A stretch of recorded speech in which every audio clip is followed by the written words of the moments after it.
Rem Tene, verba, sequentur. Hello all, welcome to Rem Tene, a Latin podcast that uses comprehensible input to help beginner and intermediate learners of Latin acquire the language in a fun and compelling way. Remember that we speak twice in these episodes, once slowly with words and phrases occasionally defined in English, some pictures and subtitles, and then again at a more natural speaking speed with none of that help. If you enjoyed these episodes, if you enjoy Rem Tene and learning Latin, you can become a member of our community on Patreon. Our Patreon community is thriving with folks who have the same mind as you, who love Latin, ancient Greek, and all things ancient Mediterranean. I'll be honest with you all. I'm a teacher. This is not my full-time job, though it does give me full-time fun. And so everything that you can do makes a huge difference on what we can do for this podcast and everything else that we do. I said do a lot. The link, as always, is in the description. Join us. Thank you so much for joining us, and enjoy the episode. Sat nugarum ad rem, salvete sodales. Haec series es Rem Tene, es series sermonum latinorum ad linguam latinam discendam.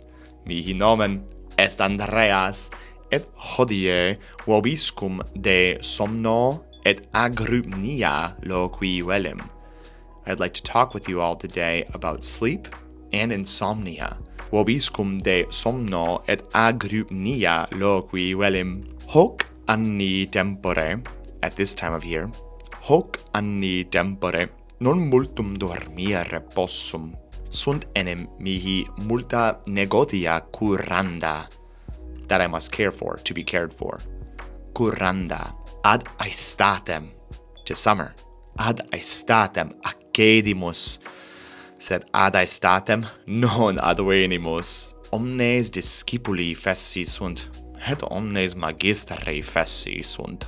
Sed sodales, cum multa mihi curranda sunt, non bene dormio.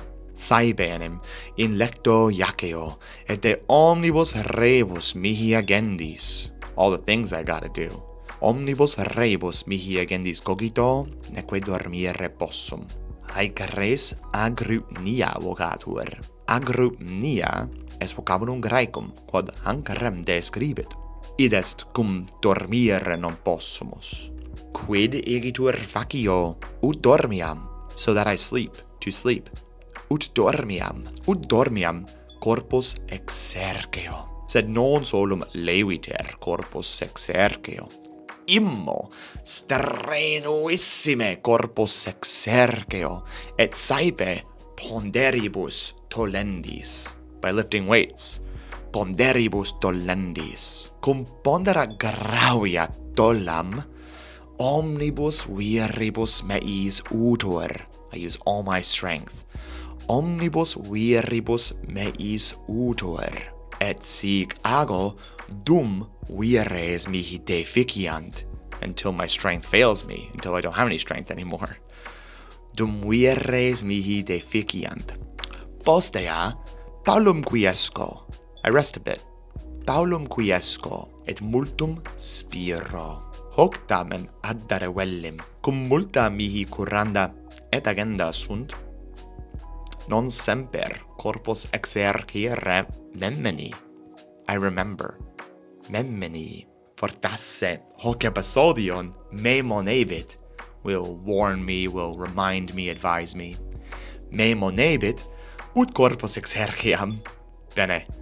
Iterum totam rem dicam. Calerius et sine vocabulis anglicis. Salvete sodales, haec series est Rem Tene, est series sermonum latinorum ad linguam latinam discendam. Mihi nomen est Andreas, et hodie vobiscum de somno et agrupnia loqui velim. Hoc anni tempore non multum dormire possum. Sunt enim mihi multa negotia curranda. Ad aestatem accedimus, sed ad aestatem non advenimus. Omnes discipuli fessi sunt, et omnes magisteri fessi sunt. Sed sodales, cum multa mihi curranda sunt, non bene dormio. Saepe enim in lecto jaceo, et de omnibus rebus mihi agendis cogito, neque dormire possum. Haec res agrupnia vocatur. Agrupnia est vocabulum Graecum, et hanc Rem describit. Id est cum dormire non possumus. Quid igitur facio ut dormiam? Bene, ut dormiam corpus exerceo, sed non solum leviter corpus exerceo.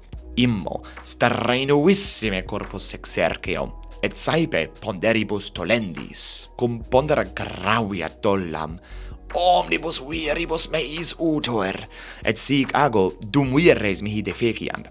Postea palunquiesco et multum spiro, hoc tamen andare vellim, cum multa mihi curranda degenda sunt, non semper corpus exercere memini. Fortasse hoc episodium me monebe tu corpus exercea. Bene, satis est. Haec hodie habui quae dicerem, quid vos ne agrupnian fertis? Quid facitis ut bene dormiatis? Nobis scribere potestis apud habesnelac.com linea inclinans contact. Volumus audiere responsa vestra. Ergo nobis scribite quae sumus. Gratias vobis agimus, quod nos loquentes auditis. Et, ut semper, gratias quam maximas agimus patronis nostris apud Patreon, si vultis fieri patroni nostri, ite infra ad ligamen quod positum est, which has been placed, quod positum est. Speramus foriut hoc episodion vobis placeat. Si placuit, spectate hanc pelliculam. Multum placebit. Curate, ut in proximum maleates. Et sodales, memento te. Rem tenete. Verba sequentur.